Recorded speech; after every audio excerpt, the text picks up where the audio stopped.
Doctor ortho Ayurvedic oil and capsule. अब दर्द भी घुटने टेकेगा। बंगाल चुनाव में सीएम साय का असर, बंगाल की जीत में छत्तीसगढ़ मॉडल कामयाब। सीएम साय ने जहां जहां प्रचार किया वहां जीती भाजपा। बंगाल में अनुसूचित जनजाति के लिए सुरक्षित 16 सीटों पर किया प्रचार, सभी जगहों पर जीती बीजेपी। बंगाल में ममता बनर्जी के हार के बावजूद इस्तीफा नहीं देने पर छत्तीसगढ़ के पूर्व डिप्टी सीएम और कांग्रेस नेता सिंहदेव ने जताई हैरानी। कहा, संविधान की हार के बाद पद पर बने रहने का कोई प्रावधान नहीं। बंगाल में शुभेंदु अधिकारी के पीए चंद्रनाथ रथ की हत्या पर झारखंड बीजेपी में नाराजगी। प्रदेश भाजपा प्रवक्ता का दावा, ये एक राजनीतिक हत्या। प्रतुल शाहदेव ने ममता बनर्जी पर साधा निशाना।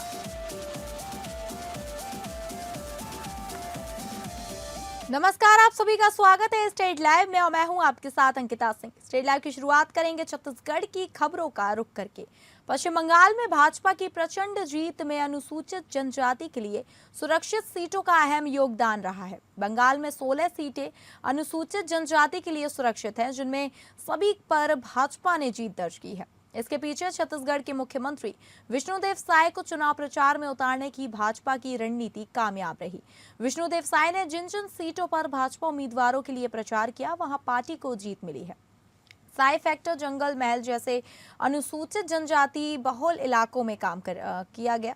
सीएम विष्णुदेव साय झारग्राम जिले के झारग्राम, बिनपुर, नयाग्राम और गोपीबल्लभपुर विधानसभा सीटों के भाजपा उम्मीदवारों के नामांकन में शामिल हुए और उनके समर्थन में रैलियां की।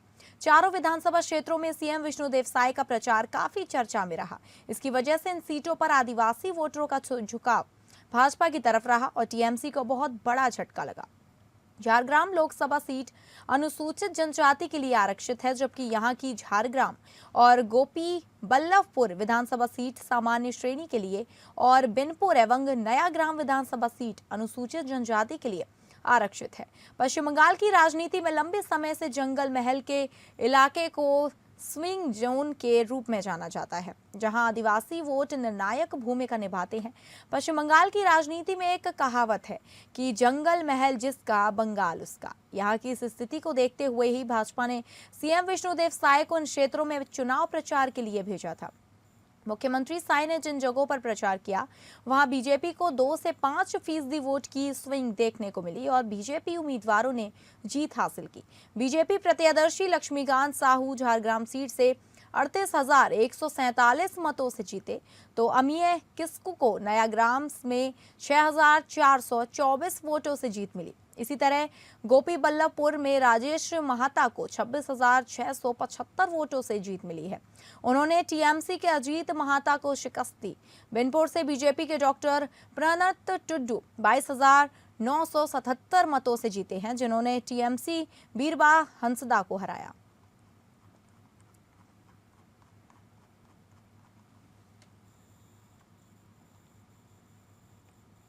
सीएम विष्णुदेव साय ने पश्चिम बंगाल की राजनीतिक स्थिति और ऑपरेशन सिंदूर को लेकर बड़ा बयान दिया। मुख्यमंत्री ने भाजपा सरकार बनने को नई आजादी बताते हुए प्रधानमंत्री नरेंद्र मोदी के नेतृत्व में की सराहना की। मुख्यमंत्री साय ने कहा कि पश्चिम बंगाल में लंबे समय तक कम्युनिस्ट और फिर टीएमसी की सरकार रही, जहां लोग एक तरह से कैद जैसे माहौल में थे। उन्होंने कहा कि अब वहां की जनता ने भाजपा को आशीर्वाद देकर सरकार बनाई है, जिससे लोगों को नई आजादी मिली है। साथ ही उन्होंने ये कहा कि अपराधों पर सख्ती से कार्रवाई होगी और प्रधानमंत्री मोदी के नेतृत्व में तेजी से विकास होगा। मुख्यमंत्री ने पहलगाम की घटना में मृतकों के प्रति संवेदना व्यक्त करते हुए कहा कि जिन माता बहनों का सिंदूर उजड़ा है, उनके परिवारों के सुख दुख में पूरा देश साथ है। उन्होंने कहा, ऑपरेशन सिंदूर के जरिए देश ने इसका जवाब दिया है और इसमें शामिल जवानों के साहस को नमन किया जाना चाहिए। मुख्यमंत्री साय ने कहा कि आज का भारत नया भारत है, जो किसी को छेड़ता नहीं, लेकिन छेड़ने वालों को छोड़ता भी नहीं और दुश्मन को घर में घुसकर जवाब देता है।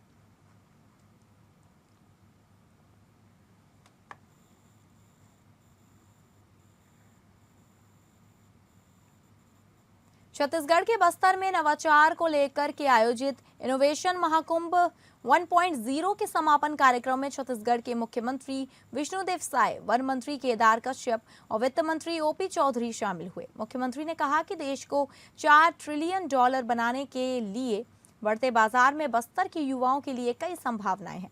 आने वाला समय बस्तर का है। नक्सलवाद के खात्मे के बाद बस्तर में नवाचार और विकास काफी तेजी से होगा। बस्तर इनोवेशन महाकुंभ 1.0 में प्रदेश के मुख्यमंत्री ने शामिल होकर युवाओं का उत्साहवर्धन किया। मुख्यमंत्री साय ने कहा कि बस्तर में विकास की अपार संभावनाएं हैं और युवा पीढ़ी विकास में अपनी सहभागिता दे सकती है। सीएम साय ने कहा कि देश तेजी से विकसित हो रहा है और स्टार्टअप एवं इनोवेशन की संभावनाएं काफी ज्यादा हैं। विशेषकर बस्तर जैसे क्षेत्रों में युवाओं को अपने कौशल विकास और क्षमता विकास पर निरंतर प्रयास करने की आवश्यकता है। केवल शैक्षिक संस्थान की डिग्री के भरोसे ही बैठना सही नहीं है, बल्कि एंटरप्रेन्योरशिप और जोखिम लेकर युवा बहुत कुछ बेहतर कर सकते हैं। उन्होंने बस्तर में युवाओं को वन उत्पाद, पर्यटन, कला, संस्कृति और इसी से जुड़ी गतिविधियों पर नवाचार करने की सलाह दी है।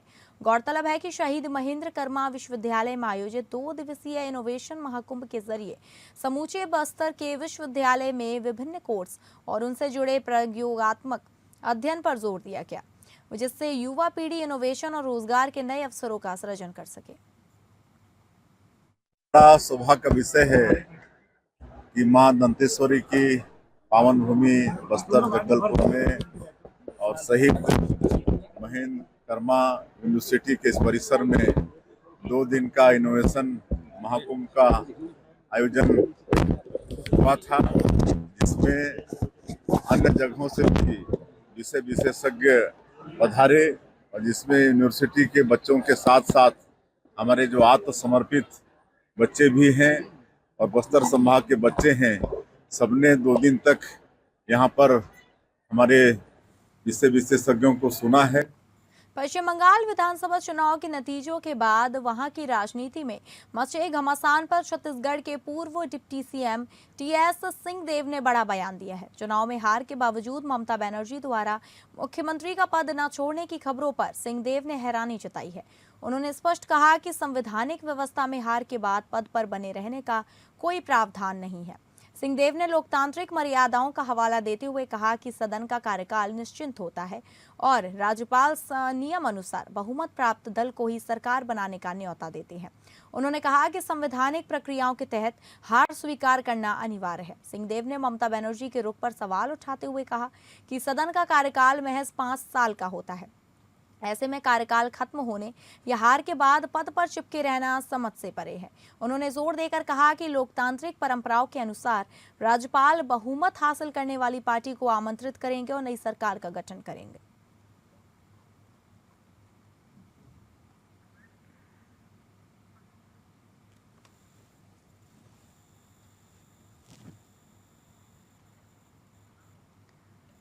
राजनांदगांव में अपहरण के प्रयास की घटना के बाद भिलाई नगर विधायक देवेंद्र यादव ने पद्मश्री सम्मानित प्रसिद्ध समाज सेविका फूलबासन बाई यादव से मुलाकात की। वे बुधवार को राजनांदगांव जिले के ग्राम चवेली पहुंचे। इस दौरान उन्होंने उनकी सुरक्षा व्यवस्था और हालिया घटनाओं पर गहरी चिंता जताई। मीडिया से बातचीत में देवेंद्र यादव ने कहा कि फूलबासन बहन के साथ हुई घटना जांच का विषय है। उन्होंने जोर देकर कहा कि पुलिस प्रशासन और शासन को इसकी गहराई से जांच करनी चाहिए। सामने दिख रहे चेहरे के पीछे कई अन्य चेहरे छुपे हो सकते हैं। फूलबासन यादव से बात करने के बाद यह बात स्पष्ट रूप से समझ में आ रही है। विधायक ने फूलबासन बाई की सामाजिक सेवाओं की मुक्त कंठ से प्रशंसा की। उन्होंने बताया कि यह महिला दूर दराज के वनांचल क्षेत्रों में भी बिना थके काम कर रही है। गरीब महिलाओं के स्वास्थ्य, छोटे बच्चों की देखभाल और उनके उत्थान के लिए उन्होंने 25 किलोमीटर पैदल चलकर सेवा की है। हजारों महिलाओं को आत्मनिर्भर बनाने में उनका योगदान सराहनीय है। ऐसी समर्पित महिला की सुरक्षा सुनिश्चित करना सरकार की जिम्मेदारी है। सरकार को उनकी सुरक्षा की पुख्ता व्यवस्था करनी चाहिए। देवेंद्र यादव ने छत्तीसगढ़ की वर्तमान कानून व्यवस्था पर भी सवाल उठाए। उन्होंने कहा कि प्रदेश में इस समय डर का माहौल व्याप्त है। चाकूबाजी की घटनाएं लगातार बढ़ रही हैं। बच्चों में चाकू चलाने का हौसला बढ़ गया है, जो मुख्य रूप से नशे के कारण हो रहा है। छत्तीसगढ़ को शांति के लिए जाना जाता था, लेकिन आज यहां अपराध की घटनाएं तेजी से बढ़ रही हैं। नशे की समस्या युवाओं और बच्चों को बर्बाद कर रही है। खबरों के सिलसिले में आगे बढ़ेंगे और बात करेंगे झारखंड की खबरों का रुख करके। पश्चिम बंगाल में बुधवार की देर रात मुख्यमंत्री पद के दावेदार शुभेंदु अधिकारी के पीए चंद्रनाथ रथ की हत्या कर दी गई, जिससे बंगाल के साथ साथ झारखंड सहित पूरे देश में राजनीतिक गर्मा गई है। इस हत्या से नाराज झारखंड प्रदेश भाजपा के प्रवक्ता प्रतुल शाहदेव ने प्रतिक्रिया देते हुए सोशल मीडिया पर एक वीडियो जारी किया है। इस वीडियो के माध्यम से उन्होंने इस हत्या को राजनीतिक षड्यंत्र करार दिया है।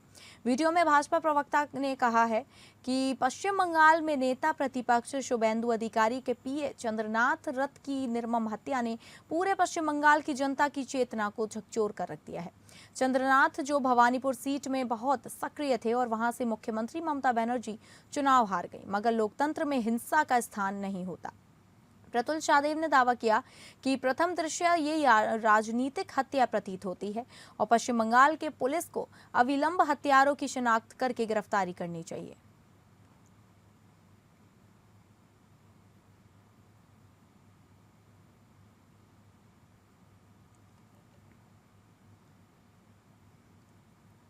धनबाद जिले के तीसरा थाना क्षेत्र के गोलक डी स्थित भाकपा माले के धनबाद जिला सचिव बिंदा पासवान के घर पर अपराधियों ने बमबाजी और फायरिंग का दहशत फैला दिया। वहीं इस घटना की सूचना पर निरसा विधायक अरूप चटर्जी, सिंदरी विधायक चंद्रदेव महतो उनके घर पहुंचे और घटना से अवगत हुए। घटना को लेकर बिंदा पासवान के भतीजा शुभम पासवान ने थाना में शिकायत किया है। घटना को लेकर बिंदा पासवान ने बताया है कि देर रात करीब 20 से 25 अपराधी आए और बाहर बैठे घर के लोगों पर हमला कर दिया, मारपीट किया गया। जब वो हल्ला सुनकर आसपास के लोग पहुंचे तो अपराधी भागते भागते कई राउंड फायरिंग किए और बमबाजी भी की।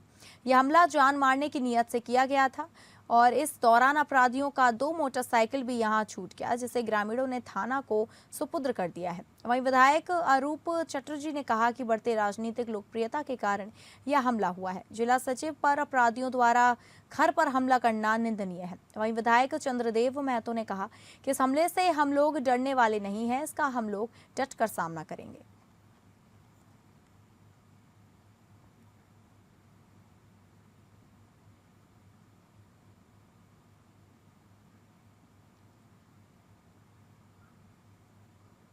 झारखंड उच्च न्यायालय के मुख्य न्यायाधीश महेश शरद चंद्र सोनक ने कल जनगणना 2027 के प्रथम चरण अंतर्गत अपनी स्वगणना पूरी कर जनगणना की प्रक्रिया को सफल बनाने में अपनी भागीदारी सुनिश्चित की है।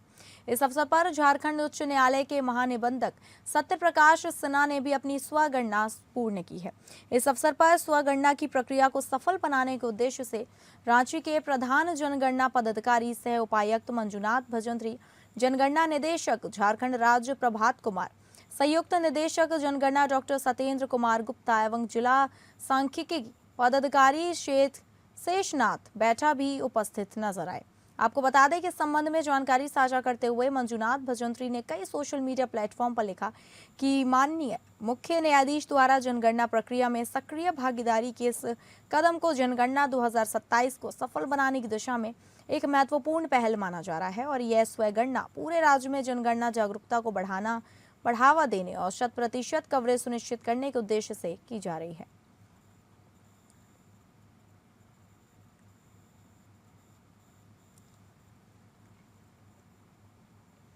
धनबाद में आतंक और रंगदारी का पर्याय बन चुके कुख्यात अपराधी प्रिंस खान गैंग को लेकर पुलिस ने बड़ा खुलासा किया। गैंग के प्रमुख सदस्य सैयद अब्बास नकवी उर्फ सैफी उर्फ मेजर को कोलकाता एयरपोर्ट से गिरफ्तार कर धनबाद लाया गया, जहां पूछताछ में कई सनसनीखेज राज सामने आए हैं। बुधवार को धनबाद एसएसपी प्रभात कुमार ने प्रेस कॉन्फ्रेंस कर बताया कि धनबाद पुलिस की गिरफ्त में आया सैयद अब्बास नकवी उर्फ मेजर प्रिंस खान गैंग का वह अहम सदस्य है जो पिछले कई वर्षों से जिले में बंद है, रंगदारी, गोलीबारी और बमबाजी जैसी वारदातों को अंजाम देने में सक्रिय था। पुलिस पूछताछ में मेजर ने करीब 3 दर्जन मामलों में अपनी संलिप्तता स्वीकार की है। इसके साथ ही उसने बताया कि वह गैंग के लिए तकनीकी और वित्तीय मैनेजमेंट संभालता था, जैसे वर्चुअल नंबर उपलब्ध कराना, धमकी भरे कॉल करना और रंगदारी की रकम को हवाला, बैंक ट्रांसफर और बिटकॉइन के जरिए प्रिंस खान तक पहुंचाना। पूछताछ में यह भी खुलासा हुआ कि पुलिस दबाव के कारण प्रिंस खान दुबई से भागकर पाकिस्तान में शरण के लिए हुए हैं और प्रतिबंधित आतंकी संगठन जैश ए मोहम्मद से जुड़ गया है। मेजर ने बताया कि गैंग में दरार भी आ गई है और पाकिस्तान जाने को लेकर मतभेद के बाद उसे गैंग से अलग कर दिया गया। मेजर ने कई बड़े आपराधिक मामलों का भी खुलासा किया, जिसमें रंजीत सिंह हत्याकांड, नन्हे खान की हत्या, उपेंद्र सिंह मर्डर केस और कई व्यवसायियों पर गोलीबारी व बमबाजी की घटनाएं शामिल हैं।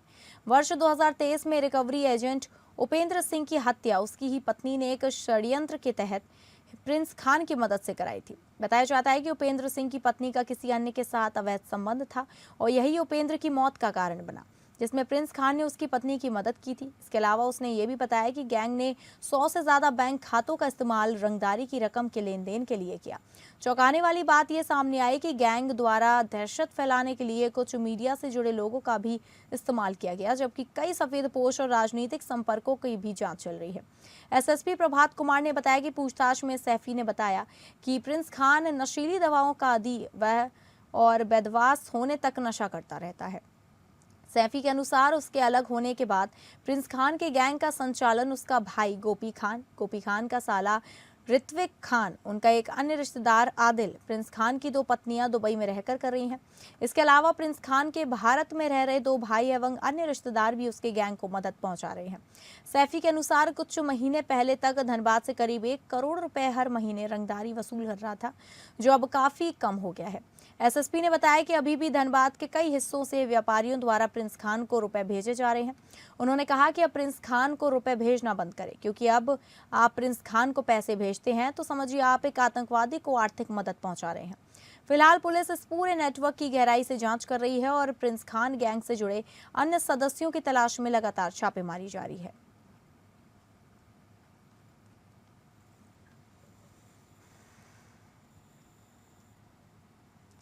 अब बात करेंगे बिहार की खबरों का रुख करके, जहां शेखपुरा जिले के सिरारी थाना क्षेत्र अंतर्गत कैथमा गांव के समीप पहले से घात लगाए पति दीपक कुमार ने पत्नी प्रतिमा देवी को दिन दहाड़े गोली मार दी।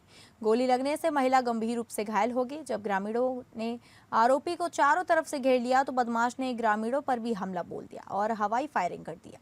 गुस्साए ग्रामीणों ने दीपक कुमार को पीट कर हत्या कर दी। घटना की सूचना मिलते ही सिरारी थाना की पुलिस मौके पर पहुंची और घायल महिला को सदर अस्पताल में भर्ती कराया, जहां डॉक्टर के द्वारा प्राथमिक उपचार कर बेहतर इलाज के लिए पीएमसीएच पटना रेफर कर दिया गया। मृतक सन की पति की पहचान नवादा जिले के वारसलीगंज थाना क्षेत्र अंतर्गत मिल्की सुल्तानपुर गांव निवासी दीपक कुमार के रूप में हुई है।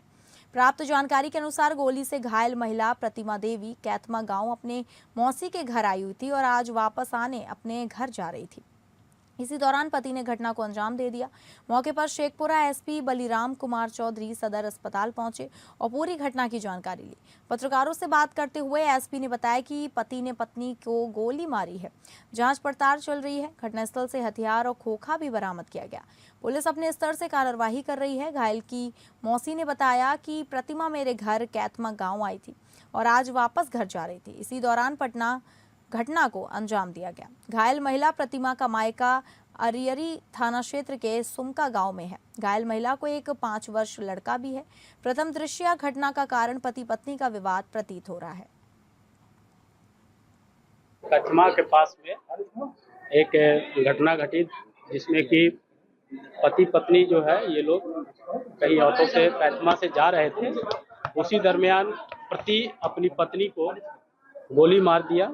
गोली मारने के दरमियान जो है महिला जख्मी हो गई और उस ऑटो में जो और अन्य यात्री बैठे हुए थे उसमें एक बच्चा भी था, यात्री के रूप में था, जो कि गिर गया। गिरने से उसे चोट लगी है। उसे डॉक्टर ने बताया कि उसे गोली वोली नहीं लगी है। गोली मार करके जब वो भाग रहा था उसी दरमियान आसपास के पब्लिक गोली की आवाज़ सुन करके दौड़े और दौड़ने के पश्चात अभियुक्त प्रदीप कुमार को पकड़ने की कोशिश किए, जिस दरमियान वो पब्लिक के ऊपर भी फायरिंग कर दिया, जिसके कारण पब्लिक ने उसे पकड़ करके मारपीट किया। मारपीट करने के क्रम में वो भी जो है काफी जख्मी हो गए हैं, जिनका इलाज चल। अब बात करेंगे महाराष्ट्र की खबरों की, जहां उल्लासनगर से मानवता को झकझोर देने वाला एक सनसनीखेज मामला सामने आया है। पति की जान बचाने के लिए पत्नी द्वारा अपनी किडनी दान करने के बाद भी इलाज के नाम पर लाखों रुपए की ठगी किए जाने का आरोप सामने आया है। इस मामले में पीड़िता ने अपने ही फैमिली डॉक्टर समेत 7 लोगों के खिलाफ शिकायत दर्ज कराई है। पुलिस ने मामला दर्ज कर जांच शुरू कर दी है। मिली जानकारी के अनुसार चिंचचपाड़ा क्षेत्र निवासी दीपाली चौहान ने अपने पति की जान बचाने के लिए अपनी किडनी दान की थी। किडनी ट्रांसप्लांट के बाद उनके पति को गंभीर संक्रमण हो गया, जिससे उनकी हालत फिर बिगड़ने लगी। इसी दौरान परिवार के भरोसेमंद डॉक्टर गौरव धर्मा नायर ने नए किडनी डोनर की व्यवस्था कर ऑपरेशन कराने का भरोसा दिलाया। आरोप है कि डॉक्टर ने मौसमी विश्वास, जयदेव विश्वास और अन्य लोगों से परिचय करवाकर इलाज और डोनर की व्यवस्था के नाम पर 2 जुलाई 2025 से 7 मार्च 2026 के बीच पीड़िता से नकद और ऑनलाइन माध्यम से कुल 31,67,860 रुपए वसूल लिए। हालांकि इतनी बड़ी रकम लेने के बावजूद ना तो कोई किडनी डोनर उपलब्ध कराया गया और ना ही ऑपरेशन कराया गया। ठगी का एहसास होने पर दीपाली चौहान ने बिठवाड़ी पुलिस स्टेशन में शिकायत दर्ज कराई। तिलवाड़ी पुलिस स्टेशन अंतर्गत दिनांक 4 मई रोजी ये एफआईआर दाखिल है। इसमें जो फिरियादी है उनके पति को किडनी ट्रांसप्लांट करने के उपरोक्त पर उन्होंने लगभग 32 लाख रुपए की डिमांड इन आरोपियों ने की। इसमें से एक डॉक्टर है और बाकी 6 अन्य आरोपी है जो भिवंडी, आगरीपाड़ा, मुंबई और वेस्ट बंगाल से संबंधित है। तो फिलहाल स्टेट लाइव में बस इतना ही। नमस्कार।